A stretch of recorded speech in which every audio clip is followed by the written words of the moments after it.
And on this abbreviated edition of Cold Sports, we're going to touch on the Dodgers winning in a familiar position. We're going to, of course, have our DOLT of the week later on. We're going to talk about Lamar Jackson's contract and other things. And, of course, I have an email to actually send. But for right now, let's get to the headlines.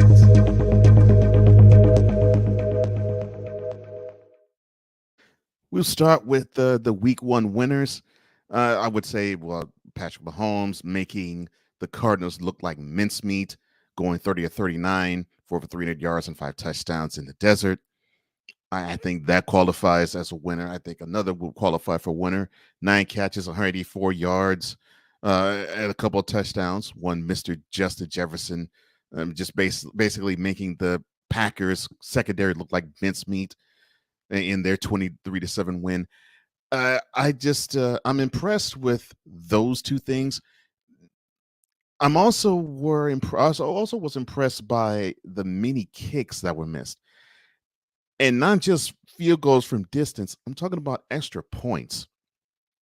I mean, for example, the Bengals, with the mistakes they made, 7 sacks and 4 turnovers, they still had an extra point to make, and they would have won the game, but the blocking was porous and the kick was low. And then, of course, that was topped by duly missed field goals before Boswell of the Steelers kicked the field goal to end the game with no time remaining in overtime to give the Steelers a 23-20 victory. But I guess you should expect some things that make you raise your eyebrow, other things that make you say, okay, I knew that was coming. It's week one. We got 17 more of these to go, and I'm looking forward to it. Now, on the college end, I can focus on Notre Dame wetting the bed against Marshall, and Texas A&M looking forward to playing the U and taking the L to Appalachian State at home. You pay your team almost $2 million to beat you behind. Now, you know that's horrible. But the focus I have is the 20-19 win that the Tide had over the University of Texas. Now, Alabama has a more attractive program. They have a more stout program. They have the better athletes. They have the better coaching. All of that is true. It doesn't matter if they play Tuscaloosa. It doesn't matter if they play in Austin. It doesn't matter if they play in a neutral site. Alabama is the better team than Texas. However, for most of that game, Texas looked like the better team, and that should not be the case. It now looks like, to me, the team that is currently number 1 ranked, which I really don't give credence to it until roughly the end of next month, they don't look like they're primed to win a national championship anytime soon. I might be wrong. Who knows? I don't think I am. But coming up this week, we should see more things and get more of an understanding as to how things will roll. Now, let's go to MLB, shall we? And stop me if you heard this before. The Los Angeles Dodgers have clinched a playoff spot. The Los Angeles Dodgers have clinched the NL West. And now they will probably do something just as familiar, as the Los Angeles Dodgers will lose in the playoffs come October because they lack the requisite set of arms. All of those things will be true. All those things are true. And all those things have been true, save for a couple of times in the last 10 years. Congratulations to the Dodgers. I'm glad you all advanced to the playoffs. I'm glad you're the first to advance the playoffs. And, of course, now you'll be clad with 100-plus wins yet again. And you will have home field advantage, home ballpark advantage, since we're talking baseball, throughout the playoffs, because there won't be a team that will have as many wins or notched as many wins as you all have. We shall see how things go. But congratulations again to the Dodgers. Now on to the gridiron again. And this time we're focused on last Sunday's game between the Buccaneers and the Cowboys in the playpen known as Jerry World. And Dak Prescott unfortunately went down in a 19-3 loss, and he now needs thumb surgery. What makes me laugh about this is not the injury, because I don't want to see any player injured. No, what makes me laugh is Jerral Jones stepping up to the plate again and offering and opining that this injury that Dak Prescott suffered is only going to take him 4 weeks to recover. 4 weeks. 4 weeks. What? 28 days. What? 7 times 4. What? 4 times 7. What? Your quarterback injured his thumb, and you think it's going to take a month for it to heal and him and for him to be back on the field.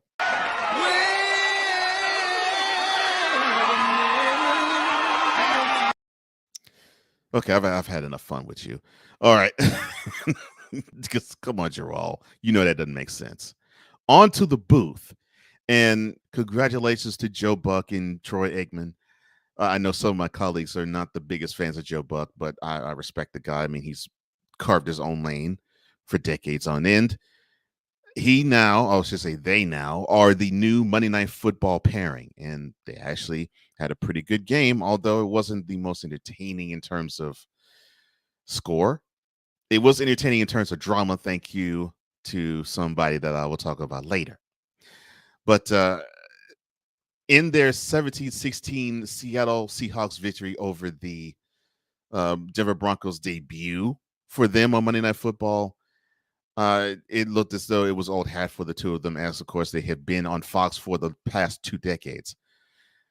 Now I think they have a platform where they'll be basically by themselves, and they'll have a good thing to show for it, because there'll be a crowd waiting for them. And yes, I know it'll be different than having the Sunday game of the week from Fox. I understand that. But I think ESPN's Monday Night Football, they've been missing a qualified voice. And whether you like him or not, Joe Buck is that. I think they have missed having a good color guy since a name that I will not mention. They have that in Troy Aikman. And so you have a good pairing. And I think ABC/ESPN/Disney will be happy. On to some sad news. Major League pitcher turned police officer Anthony Varvaro. He died at a plane crash on his way to a memorial in New York City. Now, he was a pitcher for the Red Sox, the Braves, the Mariners. And he had a 6-year career, and he retired after 2016, and he felt called to serve as a police officer. Well, the Port Authority had this to say about the unfortunate passing of their colleague. Quote, "The entire Port Authority family is heartbroken to learn of the tragic passing of Officer Anthony Varvaro. Officer Varvaro represented the very best of this agency and will be remembered for his courage and commitment to service. On the solemn occasion, as the Port Authority mourns the loss of 84 employees in the attack of the World Trade Center, including 37 members of the Port Authority Police Department, our grief only deepens today with the passing of Officer Varvaro." Close quote. And my heartfelt please goes to them as well. So sorry that this happened to you, and to the family of Officer Varvaro.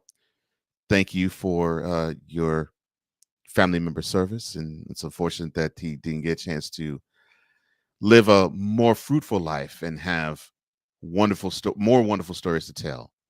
But hopefully his service did not go in vain. Now, from the grieving to the celebratory, Albert Pujols, who is going to retire after this year, he now has passed Alex Rodriguez.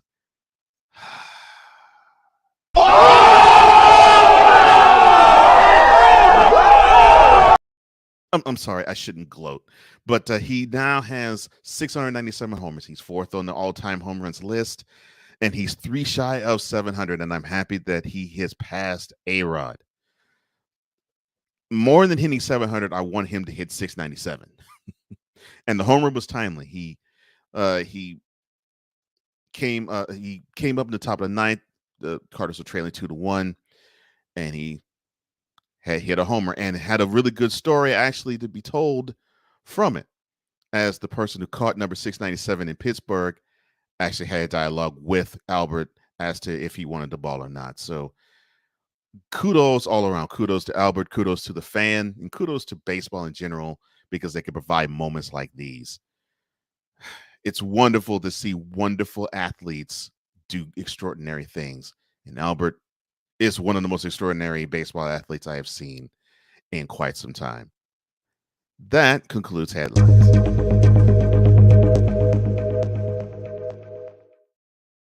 Now, before the break, I will tend to the cold world in the chat. The owner, the manipulator, and the operator of BS3 Network, Ben Soto III, says up Cole, and he also says that, yep, Dodgers clinch every year. Fellow BS3 guy, Courtney Harden of The Real Deal. What's up, brother? It is good to see you.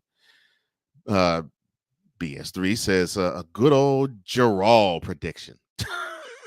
Yes. And then my colleague, Brian Snowman, says, Cole Sports on a Friday. Love it. I'm glad you love it.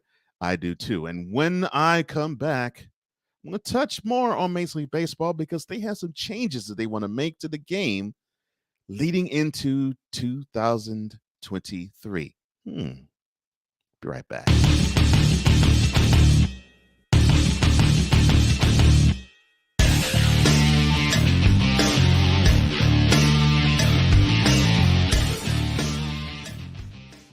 This is a BS3 Network presentation.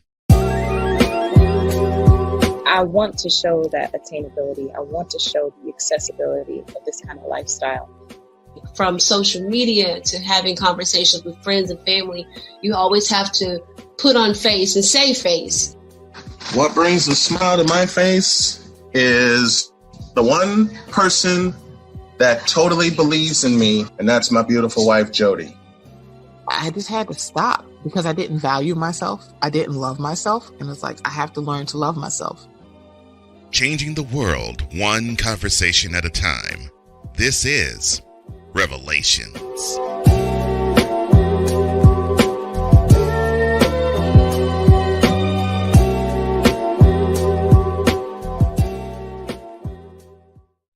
Are you looking for something to do on your lunch break? Well, there's a show on the BS3 Network that has only 4 words to say to you. We ready. We ready. We ready for y'all. We ready. We ready. We ready for y'all.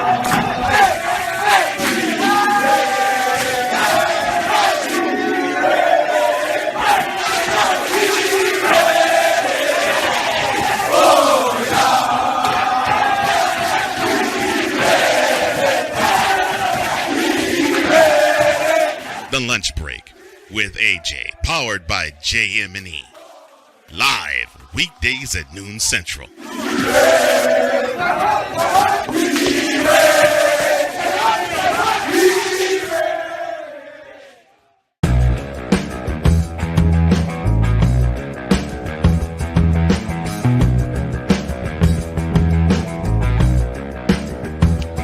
Welcome back, Cole Johnson, Cole Sports. And I think I have something to talk about with Major League Baseball. Now, they collectively bargained earlier in the year to actually have a 2022 season start. Well, not necessarily on time, but it started a few weeks after it should have started. And part of that change was we had to wave goodbye to game number 163 in lieu of a wild card round. And now they have not one, not two, but 3 other changes that they proposed to make and that they're going to make starting in the 2023 season. So I have something to send. Yeah.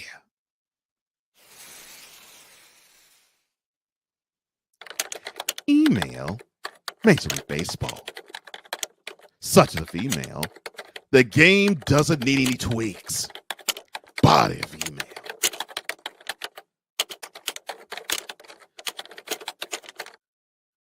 So let me get this straight. You want to have, let me see if I can understand this. You want to have bigger bases because it's supposed to be safer. Bigger bases.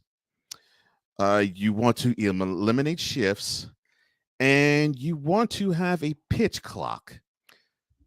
Are those the changes that you feel as though are going to make your game not seem so antiquated or old, or basically like a person similar to my age that tries to hang with those who are 14 and 15, where I come out and I try to say the latest slang, but I look like I'm out of place. You want baseball to look like that now? Because you are on your way to doing so. Now, I saw that in this one fell swoop last week, it's like, okay, we want to make sweeping changes. We want to make sure that we dot all I's, cross all T's, and dust off the product and wake it up.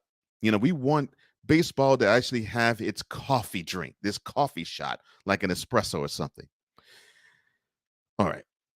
I'm going to start with the one rule change that I actually do like, and that's banning of shifts. Now, I always thought it was ridiculous to have 7-8 fielders on one side of the field simply because you know that there's a pull hitter and you're daring that hitter to hit opposite way. Yeah, I get why that is necessary, and I'm glad that you're saying that, okay, we're going to ban having shifts. I'm glad that is off the table. I'm also glad that you want to have infielders playing the infield and not actually have them set in the outfield before a ball is hit. I actually like that too. But the bigger bases part. Okay, so you want to increase the base size. Let me see if I got this right. You want to increase the base size so that it induces players to start thinking about stolen bases. So if the bases are 3 inches bigger, you are thinking that this will engender more Ricky Henderson types. Come on! If Ricky Henderson did not need bigger bases to steal bases, and the same thing with his predecessor, Kurt Flood, and even some that came after him, even like Barry Bonds, who is one of the few that hit 30 homers, and who went for 30 homers and 30 stolen bases in a year. You mean to tell me that you think that you give a base runner 3 less inches to slide, that this would be 6 less inches to slide, because the first base bag is going to be 3 inches bigger too, that half a foot is going to be the difference that it will make between, if you steal 20 bases, you're a thief, and 120, which is back in my day what it took to be a master stolen bases guy. You've got to be joking. You've got to be joking me. Seriously, I'm at a loss for thought and words here. This is supposed to revolutionize the game. No. And then the pitch clock. I almost want to just leave it there and go onward, but I will put words to my conundrum with this here. So you tried this out in minor leagues. You have the pitch clock, and it's supposed to be set at 15 seconds, and the pitcher has that much amount of time to deliver a pitch to home plate. Similar to that of course, in football, the clock that you would cue a quarterback to get the ball snapped to him before it hits 0. Otherwise, it's a penalty. I am not really all that sure about that. Okay, I get that you want to have the game sped up, and then you have these stats where you claim that it has. But the stats that I saw, which was presented on the Major League Baseball Network, I saw that in a game that without the pitch clock went 3 hours long, in a game that had the pitch clock went about 2 hours, 30 minutes, same amount of runs, same amount of stolen bases, same amount of hits, same amount of home runs. So where's the change? See, that's why I'm saying that baseball tries to grasp so much at straws that it does not know what is good and what is not. They do not know when they're doing damage to the game and when they're enhancing it. The game 40 years ago did not need any of these changes in order to make it better. It was good as is. You had aces on the mound that were going for over 20 wins in the season and 300 strikeouts. You had sluggers who were trying to go for 50 homers and then some. You had major league hitters who were going for 300 and 350 for batting averages. You had gold glove extraordinaires. You had all of these in this sport, and you did not need a pitch clock, and you did not need to shift with in the infield and outfield, and you most certainly did not need to have the bases be 3 inches bigger. The sport was fine, and this might be a old man get off my lawn take, but I'll be proud with this old man get off my lawn. The game did not need to be changed, and come 2023. I think you're going to be disappointed with the diminishing returns on the change that you're seeking. But hey, what do I know? I've only seen the game for over 40 years, so oh well. But the shift, good call on that. The other two, not so much. Cole Johnson, Cole Sportz, Cole Sportz with a Z.com.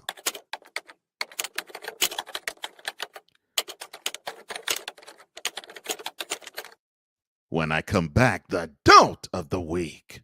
You're listening to the classiest sports show on the planet. Cole Sportz!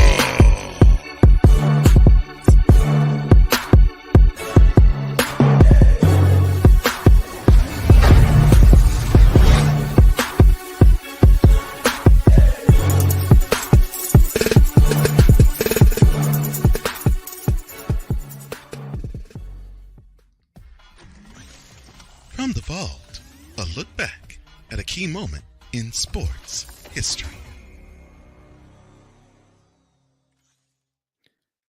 September 13th, 1981. Now, this was a rivalry that was like none other. It sparkled like a flame, and it petered out just as quickly. And that rivalry was between Bjorn Borg and John McEnroe. It definitely got its peak in the 1980 Wimbledon final. It went 5 sets before Bjorn Borg claimed his straight Wimbledon title. They rehashed that rivalry in the U.S. Open of the same year. This time, McEnroe came out winning in 5-set match there. Wimbledon final in 81. That is when McEnroe stopped the 5-year streak and stranglehold that Borg had on the tournament, winning his first title. And now the 1981 U.S. final, which features these two yet again. This one was a little different.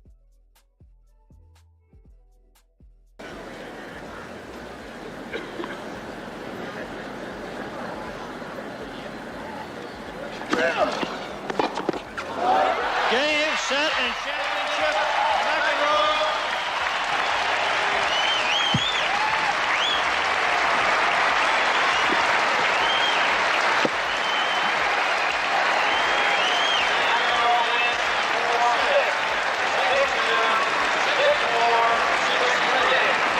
For the third year in a row, John McEnroe Jr.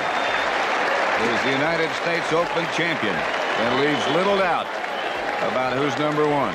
And for the first time since Big Bill Tilden, Someone has won the U.S. Open championships 3 years in a row. Now, this was a remarkable in its feat, simply because Bjorn Borg did not play another Grand Slam until 1991, exiting quietly out of Flushing Meadow, pretty much never to be seen again. And McEnroe went on to not be so stellar, but he did win a couple of Grand Slams en route to his 7th. But the rivalry between Borg and McEnroe was 7 for McEnroe, 7 for Borg.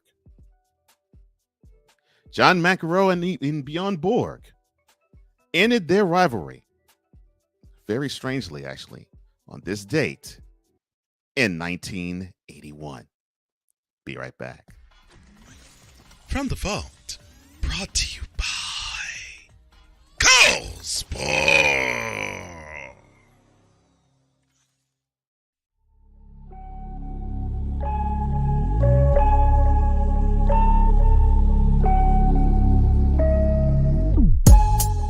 You have to learn to live with yourself before you can make a commitment of yourself to someone else. When you go to something that's already structured, like the church, I don't need to go in there thinking I'm the pastor. It's like already one set up, you know what I'm saying? It just had everything, but I learned, you know what I'm saying? Everything I did, I learned from. So we look forward to seeing you same time, same place. Know that we love you, God loves you more. Continue to stay safe, do the right thing, stay out of trouble. Conversation that informs a community. Brothers of Legacy. Every weekday morning at 9 a.m. Eastern.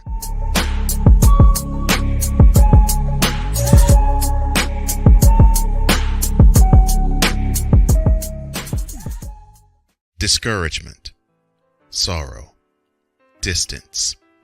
Your arguments cause damage to your family. The hurt leads to divorce. You feel like there is nowhere else to turn. But there is hope for you. That's where we come into play. There is an overcomer that lives inside of you, one ready to take on the world as you leap for joy, living in victory. You'll grow to love yourself and others. There's life after divorce, and you can claim it today. Get Over Divorce, where your new story begins here every Thursday on YouTube and Spreaker.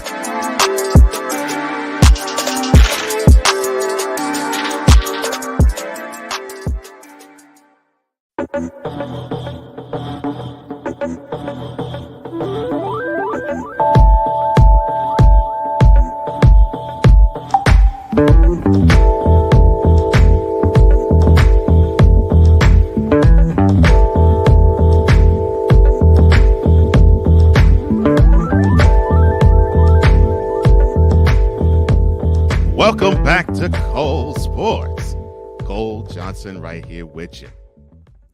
And before I get to the person who is winning the most ignominious honor of the week, let me give honor back to the Cole world. Victor Locke in the house. He says, more of the best dang sports on the internet. Snowman in the morning with, and now Cole Sports. There you go, brother. Yes, glad that you're here. Glad that all of you are here, actually. And now it is time that I bestow this honor upon someone in the sports world. They now will become the next DOLT of the week.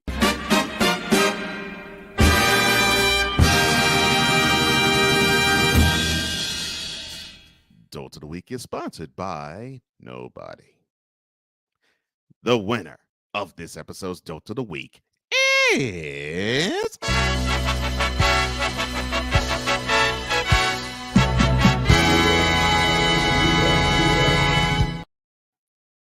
Broncos head coach Nathaniel Hackett. Let me give you a round of applause for your coaching debut, your head coaching debut. And I do that because you have a quarterback that you're paying $165 guaranteed million and $256 million overall. You got him on the squad to win games when you are down by 1 with under 5 minutes to go in the game and you have the ball. I do not think you have that guy on the field to waste time. Oh, I'm sorry. And you had 3 timeouts too and the 2-minute warning. You do not have this guy to waste time to get in the way, to muck up the works, only to try a 64-yard field goal. What? A 64-yard field goal. What? I said a 64-yard field goal. No! You had the ball at your own 22. You did not even get to midfield. And you thought the best you could do is call one timeout. You had 3. Call one timeout. You had another one basically in the 2-minute warning. Oh, by the way, the Seahawks decided to call a timeout too. You had these opportunities, and then you didn't even stress your offense. Look, time is our enemy. Whenever you get the ball, head out of bounds. You didn't say that to them. You had when they, as players do, they get the ball, they dance forward. They want to gain yards, which I understand that. But you have to stress to your team that clock management is of the essence, especially if you want to get out of a place with a win. And then in this particular case, the quarterback on your team is in the stadium where he made his name in the league for the 10 previous seasons. I'm thinking that other than possibly a week 18 matchup to where it might mean the team will advance the playoffs or go home, chances are Mr. Russell Wilson circled that game for a victory more than any other, right? So why would you want to take the ball out of his hands? Not just necessarily for the 64-yard field goal, but essentially take the ball out of his hands to drive the team down the field. You had the ball at your own 22. If you got to the Seahawks 35, you had a chance at a makeable field goal. I'm not even clowning Brandon McManus for missing the 64-yard field goal because he almost made it. And I'm not even going to clown him, period, because you attempted it, brother. You attempted the field goal and you almost made it. No, I'm not going to clown him for that because he should not have been in that position. That isn't on the offense. That isn't on the quarterback. That isn't on the running backs, although both Javonte Williams and Melvin Gordon basically put you in that position by each coughing up the ball in the red zone, taking turns doing so. No, it's not on their fault. It's yours, sir. You supposedly are this bright mind that came from Green Bay. You were under the ayahuasca smoker. Oh, I'm sorry. I mean, Aaron Rodgers. So you got a chance to tidy up his skill set into back-to-back MVPs. So you understand how important it is because you have been a coach yourself. You've been an offense coordinator for many years, and you grew up under the table of another offense coordinator in Paul Hackett. You understand how you're supposed to do this, yet you flubbed it and failed it miserably. But I guess it fits because you're supposed to be in the same division as another head coach that seems to want to make boneheaded decisions too, and that is the Chargers head coach, Brandon Staley. Well, I'm glad you all have met up. And so when the Chargers and Broncos meet these two meetings a year, I guess we're going to have to see who is going to one up the other in making horrible decisions to jeopardize your team's victory. Congratulations, Nathaniel. You have learned the hard way that you need to manage the clock a whole lot better than your team did. Hopefully, you have learned your lesson and that you won't make that same mistake again. Sad, son. Sad.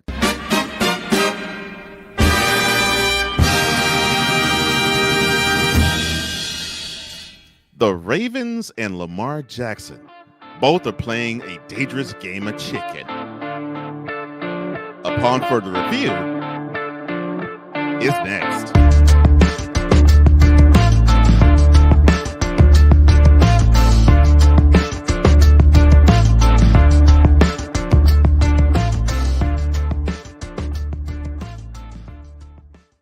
There's a 100% chance of a laugh thunderstorm. 4 men with different viewpoints take a movie, show, or documentary and review it uncensored, unfiltered, uncompromised, with no holds barred. Join BS3, Wilkes, King Doc, and H-Rap B as they take on Hollywood their own way. BS3 Network proudly presents The Forecast, where H-Rap B always predicts, if I owe you something, I ain't got it. And if you need it, get it from God. live every Monday at 8:30 p.m. Central. Check your local listings for your viewing and listening pleasure.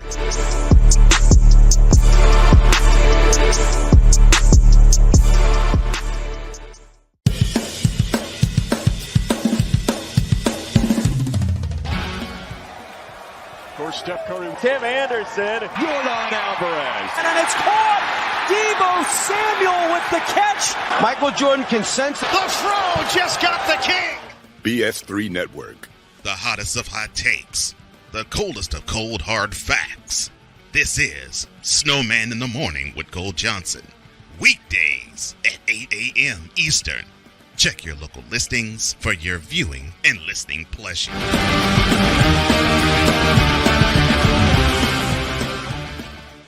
Do you want to watch this episode commercial-free and uncensored, plus have exclusive access to content you won't see anywhere else?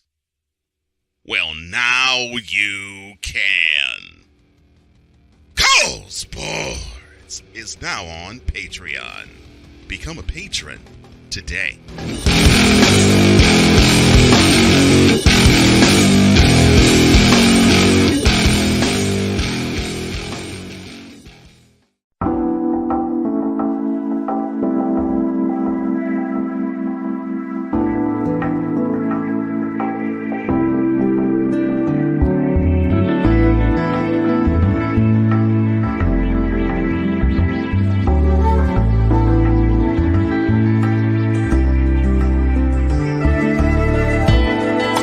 Coming up on next installment's Cole Sportz, we're going to touch on Brett Favre. We're also going to touch on Robert Sarver. It's going to be a rough episode. Of course, we're going to review week 2 of the NFL and week 3, I believe now, of college football. Good times ahead, but this show isn't over. In fact, let's get back over to the Cole world, shall we? Vic says, more often than not, talking about an offense that needs to have time to execute the plays that they need to execute. Time takes precedent over yards. Yes. Snowman says, so essentially 5 timeouts. Yes.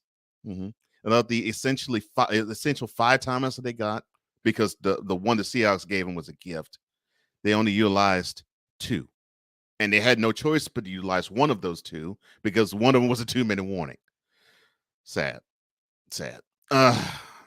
Victor says, is this a silent message that he doesn't trust Russell Wilson to put the game into his hands? That might have been. I think he may have learned his lesson to do so now.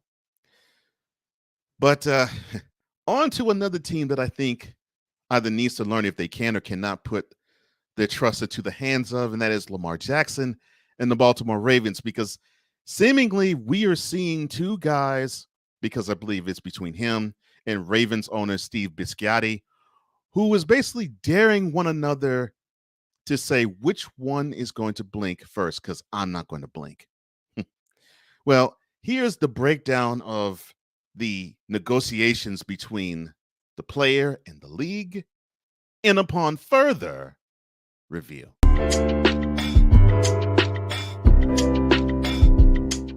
What's in a contract negotiation? It depends on who you ask. If it's someone in corporate America, it's whatever is fair to the worker as juxtaposed to the hiring body. Chances are most people do not get hired nor negotiate with the company's owner. In professional sports, on the other hand, it is increasingly the case that player agents take other similar contracts and put pressure on the ownership group to do right by the player they represent. But what happens when there is no go-between? That is the case with Lamar Jackson and the Baltimore Ravens. How, though, did we get to such an impasse? This is when two sides decide to dig in their heels and stand on certain principles. We have to first start with when the market was last set. Patrick Mahomes, the QB for the Chiefs, signed a deal back in 2021, which was the gold standard. Considering that before he signed said deal, he already won a Super Bowl and took the team to another one, the Chiefs knew this man was the team's future for at least the next 10 years. If he were to hit all of his incentives, he would earn $500 million. The key number, though, is the guarantee. Mahomes was guaranteed $141 million. Quarterbacks knew they weren't going to get that type of contract. Where they did attack, though, was the guarantee. Every QB is not asking for 10-year deals, and they want to sign for as few incentives as they possibly can get. Josh Allen, the Bills quarterback, roughly this time last year received a 6-year, $256 million contract with $150 million guaranteed. Knowing the Mahomes deal won't get touched, a new precedent was set with Allen's guarantee. Many balked at his receiving such a contract, but it all stopped with his epic performance in the 2021 AFC Divisional Round playoff game against the Chiefs. That was 1 week after he threw for more touchdowns than incompletions against the Patriots. Coming into this offseason, signal callers were looking for their next payday. We knew both Cardinals QB Kyler Murray and Packers QB Aaron Rodgers were publicly seeking a new deal. Russell Wilson, the new QB of the Broncos, quietly negotiated for one. All parties involved got their deals. Rodgers got a $150 million contract for the next 3 years, with over $101 million in guarantees at signing. That was in March.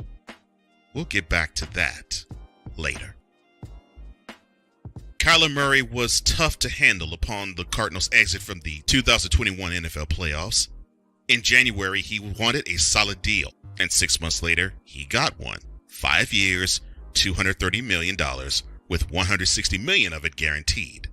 Russell also signed a 5-year deal. His is worth around $256 million, with $165 million in guarantees. All of these deals were considered okay and still are. That is, until Deshaun Watson's deal was struck. After it was ruled he would not be tried criminally for his sexual misconduct fiasco, the race was on to land the right deal for the former Texans QB. Jimmy Haslam on March 19th came with the 5-year, $230 million contract. The kicker is that all of his money was fully guaranteed. The biggest guarantee at signing in NFL history. It was as if Major League Baseball contracts came knocking on NFL doors. Now we come back to Lamar.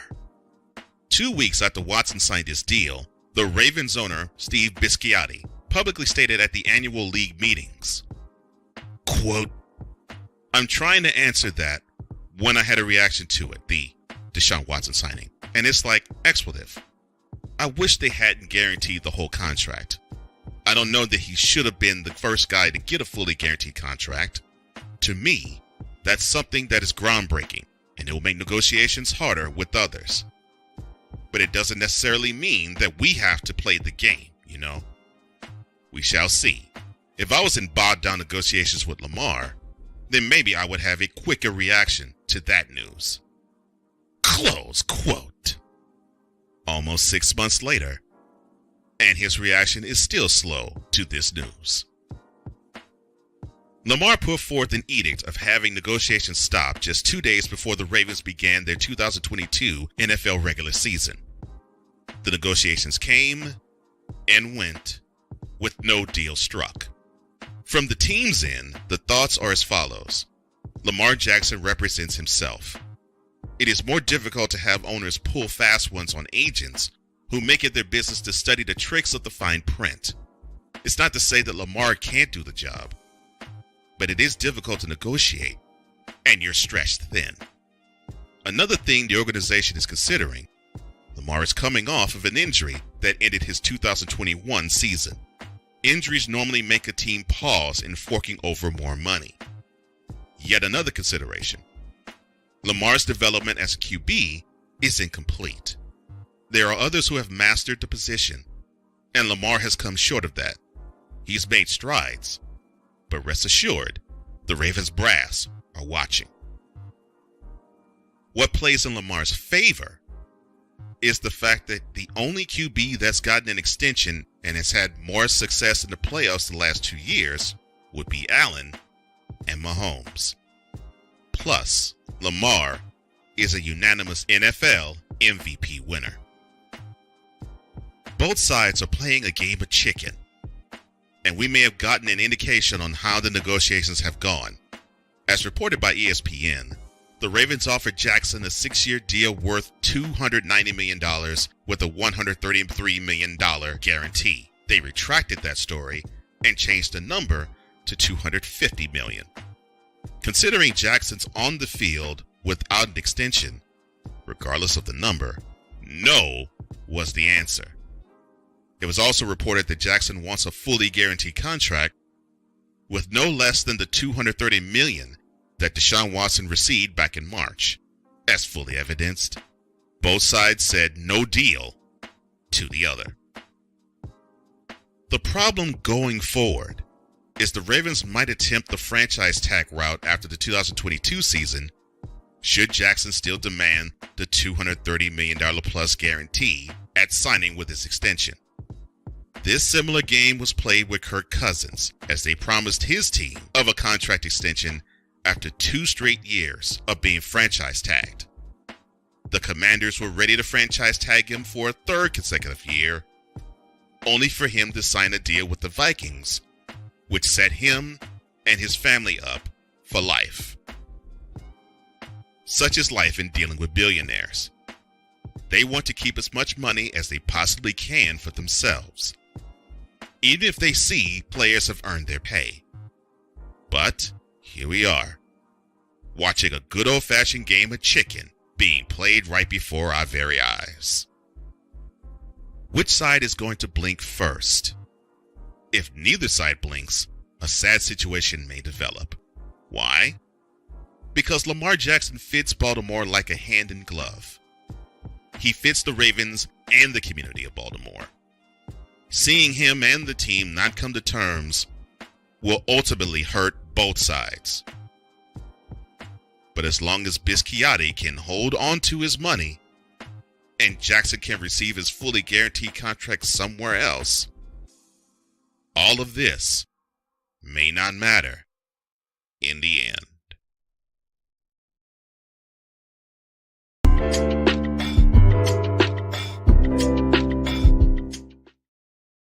If you feel so compelled to donate to the program, go to cash.app/$host Cole Johnson. That's cash.app/$host Cole Johnson.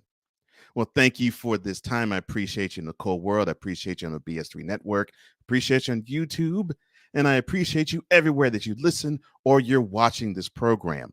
For all of us here at Cole Sports, I'm Cole Johnson. And this is